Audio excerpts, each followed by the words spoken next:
기도란 무엇일까요? 오랫동안 기도해왔고 매일 기도하고 있지만 기도를 한마디로 정의하는 것은 매우 어려운 것 같습니다. 20세기의 신학자인 칼바르트는 기도를 세 문장으로 정의하고 있는데요. 첫째, 기도는 하나님께 부탁하는 것이다 라고 칼바르트는 말하고 있습니다. 칼바르트는 그의 책 기도에서 이렇게 얘기하고 있습니다. 기도한다는 것은 우리가 하나님께 나아가서 우리에게 부족한 것을 우리에게 주시기를, 가능성과 힘과 용기와 기쁨과 총명함을 주시기를 하나님께 부탁하는 것입니다. 우리가 율법에 순종하고 계명을 성취할 수 있게 해달라고 하나님께 간구하는 것입니다. 또한 우리가 믿음 안에서 전진할 수 있게 해달라고, 다시 한번 우리가 믿을 수 있게 해달라고, 우리의 믿음을 새롭게 해달라고 기도하는 것입니다 라고 그의 책 45페이지에 말하고 있습니다. 또한 칼바르트는 기도를 두 번째로 이렇게 정의하고 있습니다. 기도는 하나님의 선물입니다. 기도는 하나님의 은혜이며 하나님이 우리에게 특별히 제공해 주시는 기회입니다. 하나님은 우리를 외면하거나 침묵하지 않고 들으십니다. 아니, 이것을 넘어서서 하나님은 행동하십니다. 하나님은 우리가 기도할 때와 하지 않을 때 동일한 방식으로 행동하지 않으십니다. 오히려 기도는 하나님의 행동에, 나아가 하나님의 존재에 영향을 미칩니다. 이것이 바로 들으신다라는 단어가 의미하는 것입니다 라고 그의 책 50쪽에 기록하고 있습니다. 마지막으로 칼바르트는 세 번째 기도에 대해서 이렇게 말하고 있습니다. 기도는 은혜에 순종하는 인간의 행위입니다. 기도는 하나님의 선사하신 제안을 우리가 받아들이고 사용하는 매우 단순한 행위입니다. 기도는 위험 있는 은혜, 하나님의 뜻에 일치하는 은혜의 명령에 우리가 순종하는 행위입니다. 여기에 은혜에 순종한다는 것, 은혜에 감사한다는 것은 분명히 기도가 또한 인간의 행위라는 것을 의미하고 있습니다. 그래서 칼바르트는 기도는 하나님께 부탁하는 것이며, 기도는 하나님이 우리에게 주신 선물이며, 기도는 은혜에 순종하는 우리의 행위라는 것을 강조하고 있습니다. 다윗 또한 기도를 많이 한 사람 중에 한 사람인데요. 오늘 우리는 시편 25편을 통해서 우리가 무엇을 기도해야 하고 또 어떻게 기도해야 되는지를 함께 살펴보고자 합니다. 먼저 우리는 무엇을 기도해야 할까요? 오늘 시편에서 다윗은 두 가지를 하나님께 간구하고 있습니다. 첫째, 용서와 둘째, 인도하심입니다. 용서에 대한 성경 구절은 6절, 7절, 11절에서 찾을 수 있습니다. 주의 긍휼하심과 인자하심이 영원부터 있었사오니 주여 이것들을 기억하소서. 여호와여, 내 젊은 시절의 죄와 허물을 기억하지 말아달라라고 다윗은 고백하고 있습니다. 또한 11절에서 여호와여 나의 죄악이 크오니 주의 이름으로 말미암아 사하소서라고 이야기하고 있습니다. 다윗은 자신이 부족한 사람이라는 것을 고백하고 있습니다. 젊은 시절의 죄와 허물이 있었음을 하나님께 고백합니다. 한 나라의 임금이었지만 하나님 앞에서는 죄인으로 자신의 죄를 고백하며 용서를 간구하고 있습니다. 그리고 자신의 죄와 허물을 만회하기 위해서 내가 이만큼 열심히 노력했으니 그것을 탕감해달라고 말하지 않습니다. 다윗은 전적으로 하나님의 은혜에 기대어 자신의 죄를 용서해 주시기를 기도하고 있습니다. 주님의 긍휼하심과 인자하심을 기억하시고 나를 용서해서 죄와 허물을 잊어달라고 간구하고 있습니다. 비록 나의 죄가 매우 크고 중하지만 하나님의 이름으로 말미암아 그 죄를 용서해달라고 기도하고 있습니다. 우리의 기도도 다윗과 닮아서 먼저 우리의 죄와 허물을 고백하며 나아가야 합니다. 하나님께서 우리를 사랑하셔서 그리고 은혜를 베푸셔서 우리의 죄를 기억하지 않으시고 우리를 하나님의 자녀로 기뻐해 주시는 놀라운 축복을 만끽하는 우리 모두가 되시기를 축복하겠습니다. 죄를 용서해달라고 기도한 다윗은 두 번째로 주님께서 길을 보여주시기를 기도하고 있습니다. 4절을 보시면 여호와여 주의 도를 내게 보이시고 주의 길을 내게 가르치소서. 8절을 보시면 여호와는 선하시고 정직하시니 그러므로 그 도로 죄인들을 교훈하시리로다. 12절을 보시면 여호와를 경외하는 자 누구냐? 그가 택할 길을 그에게 가르치시리로다. 오늘 본문을 총 3단락으로 나눌 수 있는데요. 그 3단락의 가장 첫 부분에 다윗은 주님께서 가르치시고 교훈하시고 길을 보여주시기를 기도하고 있습니다. 다윗은 자신이 하나님의 말씀에 순종해야 되는 사람이라는 것을 알았습니다. 그래서 자신의 길을 걸어가는 것이 아니라 하나님이 보여주시는 길을 가려고 노력했습니다. 다윗과 같은 믿음의 사람이 세상 사람들과 구별되는 지점이 바로 여기입니다. 하나님을 알지 못하는 사람은 세상 사람들은 그렇게 살아갑니다. 자신이 인생의 계획을 세우고 자신의 계획에 맞춰서 최선을 다해서 살아가고 마침내 계획했고 목표했던 바를 이뤘을 때 자신의 인생이 성공했다라고 말하게 됩니다. 그러나 믿음의 사람들은 이런 삶을 성공이라고 말하지 않습니다. 그리스도인들은 하나님께 칭찬받는 삶을 성공이다라고 정의하고 있습니다. 그리스도인의 정체성은 하나님께 속해 있습니다. 그리스도인은 하나님의 뜻을 이 땅에 실현하는 사람이기 때문에 그렇습니다. 다윗은 하나님을 신실하게 믿은 사람이었고 다윗은 하나님의 뜻을 따르려고 노력했던 사람입니다. 그래서 오늘 본문 속에서 다윗은 3번이나 반복하면서 주님께서 길을 가르쳐 보여주시기를 소망하고 있습니다. 다윗은 길을 가르쳐 달라고 하나님께 간절하게 빌고 있는 것입니다. 오직 하나님께만 진리가 있기 때문입니다. 다윗은 자신의 길을 걸어가기보다 하나님의 길을 걸어가려고 노력했습니다. 하나님의 길은 우리를 생명으로 인도하는 길입니다. 하나님의 길은 우리를 구원하는 길입니다. 하나님의 길은 우리를 사망의 그물에서 벗어나게 하는 길입니다. 하나님은 그 길을 알게 하시기 위해서 하나님의 독생자 예수 그리스도를 이 땅 가운데 보내셨습니다.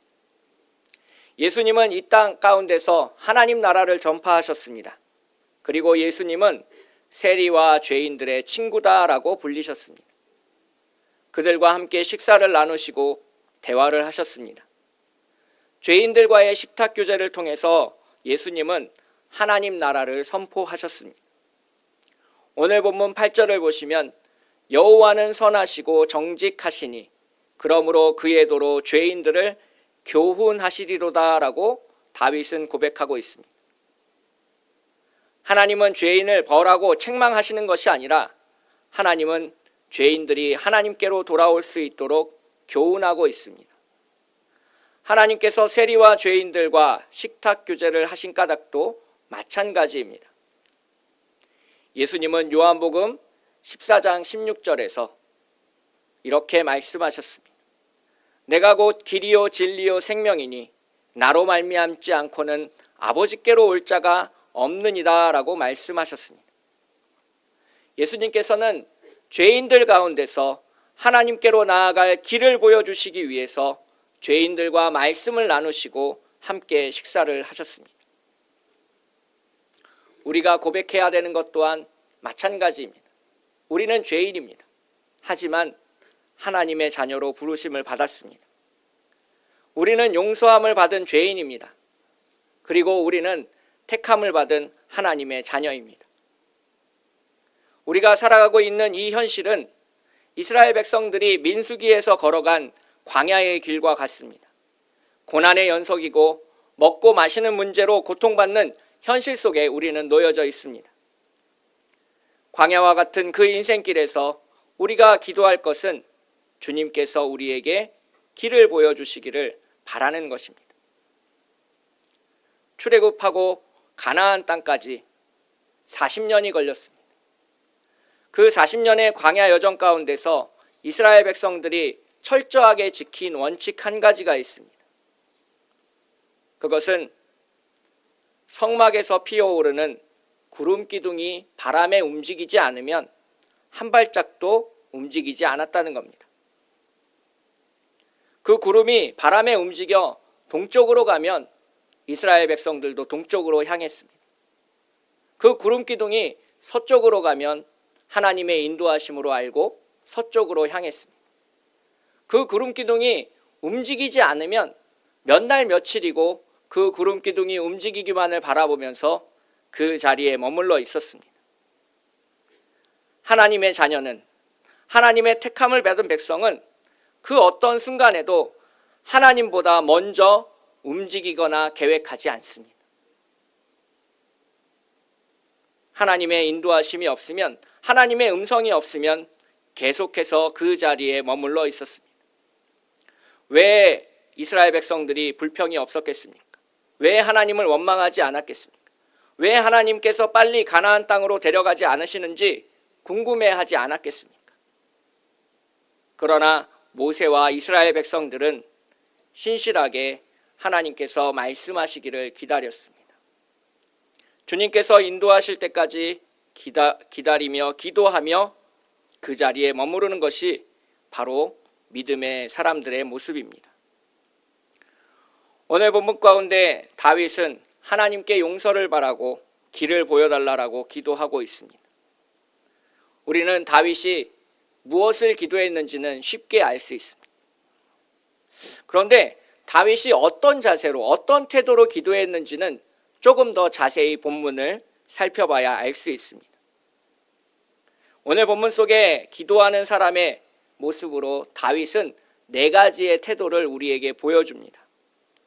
첫 번째는 다윗은 인내하며 기다렸습니다. 5절 말씀을 보면 주의 진리로 나를 지도하시고 교훈하소서.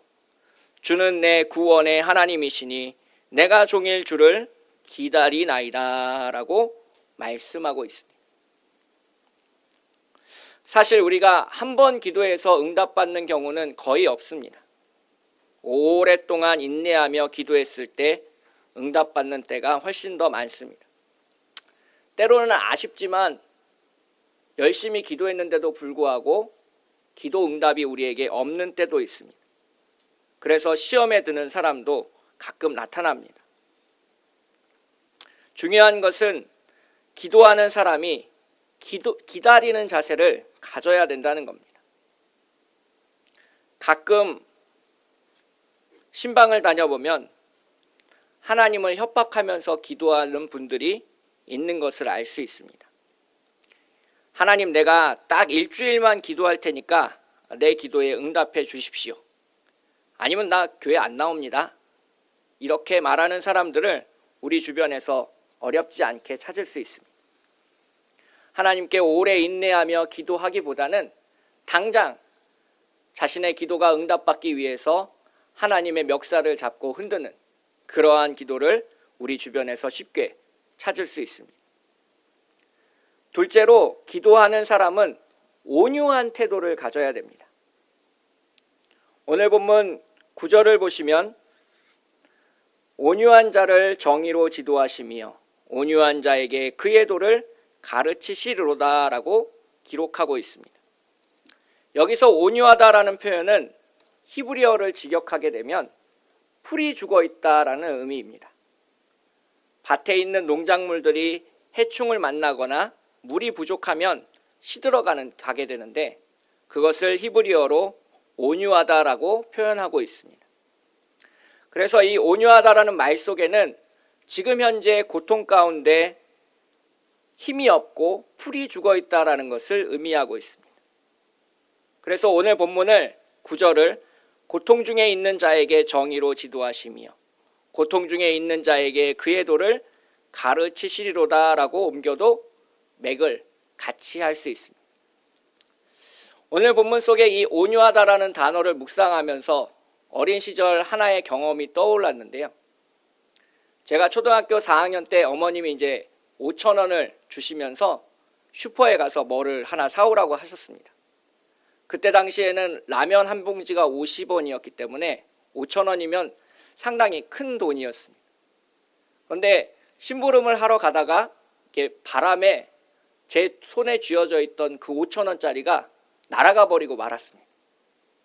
그래서 그 5천 원을 찾기 위해서 1시간이나 그 주변을 샅샅이 뒤졌지만 그 5천 원을 찾을 수 없었습니다. 어머니가 사오라는 준비물도 사오지 못했고 5천 원도 없어진 상태에서 풀이 죽어서 집으로 들어가서 어머니한테 그것을 말씀드렸습니다. 바람에 날려가서 그 5천 원이 사라져서 나는 못 찾고 1시간 동안 헤매다 왔다라고 말씀드렸는데 엄청 혼날 줄 알고 마음의 각오를 많이 하고 말씀드렸는데 어머니께서 매우 쉽게 용서를 해주시는 경험을 한 적이 있습니다.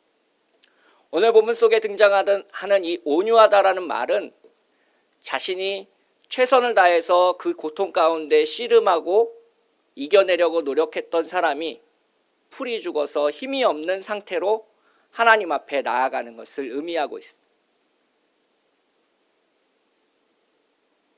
하나님의 도우심만 간절히 바라고 나아가는 사람에게 오늘 정의를 베푸시고 하나님이 고통 중에 있는 그에게 하나님의 도를 가르치셔 달라라고 다윗은 기도하고 있는 것입니다. 다윗은 기다리며 기도했고 다윗은 온유한 태도를 가지고 기도했습니다. 세 번째로 기도하는 사람은 하나님의 언약과 증거를 믿고 지키는 사람입니다. 오늘 본문 10절을 보시면 여호와의 모든 길은 그의 언약과 증거를 지키는 자에게 인자와 진리로다라고 말씀하고 있습니다. 즉 문제가 해결되지 않고 사태가 해결되지 않는 그러한 상황 속에서도 하나님의 약속과 우리에게 보여진 증거를 믿고 그것을 지키면서 말씀을 지키면서 오늘을 살아가는 사람을 의미하고 있습니다. 실망하고 낙심하고 포기하고 싶고 절망하는 순간, 이 고통의 순간 가운데서 오늘 다윗은 주님의 말씀을 기억하고 그 증거를 지키는 자에게 인자와 진리를 달라라고 말하고 있습니다. 오늘 우리가 읽진 않았지만 시편 25편의 앞과 뒤를 보면 지금 원수들이 다윗을 해하려고 모함하고 있는 그러한 상황이라는 것을 짐작할 수 있습니다. 그래서 원수들이 쳐놓은 그 사망의 올무에서 벗어나기 위해서 힘들게 노력했지만 잘 되지 않는 그러한 상황 가운데 다윗은 지금 기도하고 있는 겁니다. 그러한 상황 가운데 다윗은 하나님의 언약과 증거를 지키겠다라고 말하고 있고 이것이 기도하는 사람의 세 번째 태도가 되겠습니다. 우리는 한번 기도해서 실망하면 쉽게 말씀을 잊어버리는, 무시하는 경향을 가지고 있습니다. 내가 해봤는데 잘 안 되더라. 나도 기도해봤는데 하나님이 안 들어주시더라라고 말하는 사람들을 너무 많이 만나게 됩니다. 그런 사람들에게 오늘 다윗은 하나님의 언약과 증거를 지키는 자에게 인자와 진리가 있다라고 말씀하고 있습니다. 마지막 네 번째로 기도하는 사람은 여호와를 경외하는 사람입니다. 오늘 본문 12절을 보시면 여호와를 경외하는 자 누구냐? 그가 택할 길을 그에게 가르치시리로다라고 다윗은 말씀하고 있습니다. 즉 기도하는 사람은 하나님을 두려워하며 떨리는 마음으로 기도해야 된다는 것입니다. 우리를 만드신, 우리를 사랑하신, 우리를 보호하시고 우리를 인도하시는 그 하나님은 우리를 심판할 수 있는 권리를 가지고 있는 하나님이시다라는 겁니다. 그 하나님의 심판 앞에 떳떳한 것이 없는 사람이 이 세상에 어디 있겠습니까? 우리는 수많은 실수를 범하고 잘못을 저지르고 죄를 범하면서 오늘도 살아 숨쉬고 있습니다. 그러한 우리가 하나님 앞에 두려움과 떨림 없이 나는 기도했으니 나는 말씀대로 살고 있으니 떳떳하다라고 말하면 그것이 얼마나 잘못된 기도인지 다윗은 말하고 있는 것입니다. 우리는 우리의 삶의 길을, 우리가 지나온 길을 늘 되돌아볼 필요가 있습니다. 주님이 말씀하시는 대로 걸어왔는지, 주님이 말씀하시는 그 길을 내가 붙잡고 오늘을 살아왔는지, 우리는 늘 우리의 과거를 되돌아보며 주님께서 말씀하신 그 길을 우리가 잘 걸어가고 있는지 살펴보는 기도의 자세를 가져야 될 것입니다. 그렇게 기다리며 온유하며 말씀을 믿고 지키며 여호와를 경외하는 기도자에게 하나님이 약속하시는 것이 있습니다. 하나님이 죄를 용서하시고 우리를 인도하십니다. 그 인도하심을 경험하면서 우리가 누리는 것이 있는데 바로 평안함입니다. 오늘 본문 13절을 보시면 그의 영혼은 평안히 살고 그의 자손은 땅을 상속하리로다 라고 말씀하고 있습니다. 하나님을 경외하며 기도하는 자에게 주님이 우리에게 주시는 것은 바로 진정한 평안함. 세상의 조건이 맞춰져서 우리가 느끼는 편안함이 아니라 하나님과 함께 동행하심으로 말미암아 우리가 얻을 수 있는 평안함을 이야기하고 있습니다. 그리고 마지막으로 우리에게 주어지는 것은 하나님과 친밀한 관계를 쌓게 된다는 겁니다. 14절을 보시면 여호와의 친밀하심이 그를 경외하는 자들에게 있으며 그의 언약을 그들에게 보이시리로다 라고 말씀하고 있습니다. 하나님과 친밀하게 오늘 동행하는 것, 주님이 보여주신 그 길을 걸어가며 평안함과 주님과의 친밀한 교제를 쌓으며 걸어가는 것, 이것이 다윗이 말하고 있는 인생의 가장 큰 행복이고 주님을 믿는 사람의 복이다라고 말씀하고 있습니다. 주님이 우리를 용서하시고 주님이 우리를 구원하시고 주님이 우리를 인도하시고 주님이 우리를 평안케 하시고 주님과의 친밀하심으로 우리에게 보여지는 놀라운 약속을 믿고 의지하며 오늘을 살아가는 것, 이것이 다윗이 말하고 있는 진정한 기도자의 삶의 모습이며 삶의 축복입니다.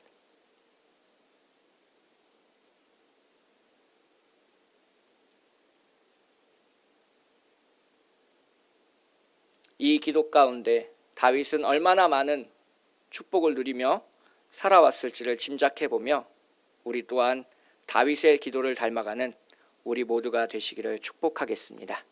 함께 기도하겠습니다. 사랑과 은혜가 풍성하신 하나님 아버지, 주님의 은혜 가운데 서게 되기를 원합니다. 아버지 하나님의 놀라우신 은혜 가운데 우리가 죄의 용서를 받고 주님의 인도하심을 경험하며 오늘 주님 앞에 나아갑니다.